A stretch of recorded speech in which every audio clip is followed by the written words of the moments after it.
My name's Cuming.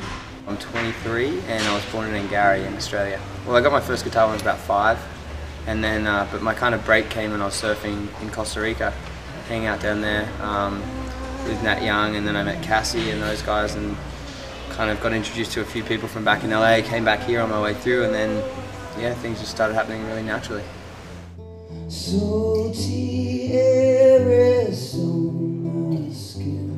When you grow up surfing, it becomes part of everything in your life.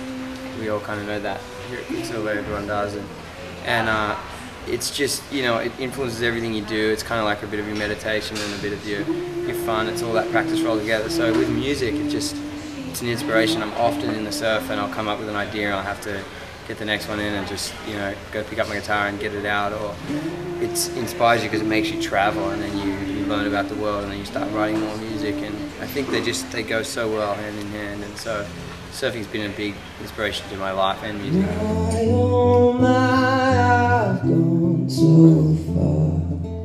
Well, the Mentawai Islands, this was my first trip that I just did, and I'd been to Indonesia before a couple times, but I'd never really been out on the islands like that, really far removed. And so for me, the impression, you know, I was really open-minded when I went there, but I was surprised to see how far removed it was, because the Mentawai is such a well-known surf break.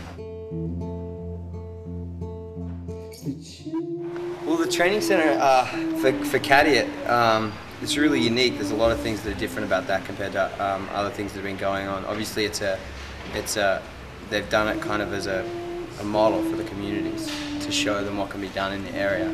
I think it's going to be a really useful tool. They've got things like they've showed new thatching techniques for the roof that they haven't seen before.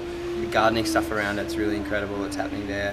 The foundations that move for earthquakes, you know, really earthquake prevention stuff. And it's all using simple techniques that the community can use themselves.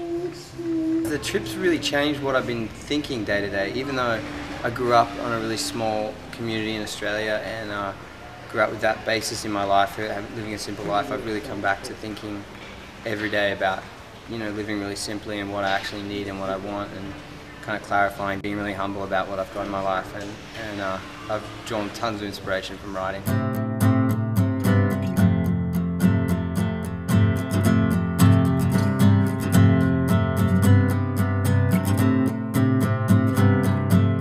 Goodbye is a song, I think when people hear it, they probably assume it's about a girl. It's kind of got some connotations that you could take that way, but you know, I actually wrote about the people in the Mentawais, the people and the kids especially. It was a song when I kind of was writing it the second last day before we left, and I was just thinking about leaving and how there's so many things about that place and the people that I didn't really want to leave. So yeah, that song's actually written about the people there.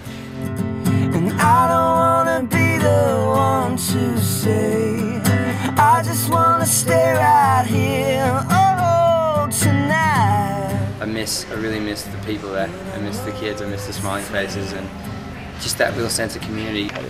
Well, I think what I can bring to this Katiet project is that, you know, surfing communities knows a lot about Katiet, knows a lot about the waves there, even what's going on, the earthquakes. But most of the people, especially in the States, you know, being far removed, not like Australia, it's closer to Asia, but they don't really know about what's going on there. And hopefully through the music side, I can kind of tap into that community and show them what's going on and bring some awareness to it.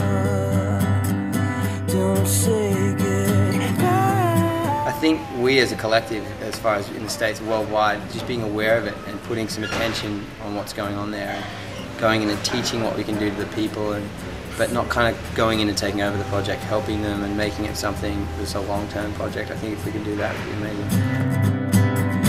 Don't say goodbye.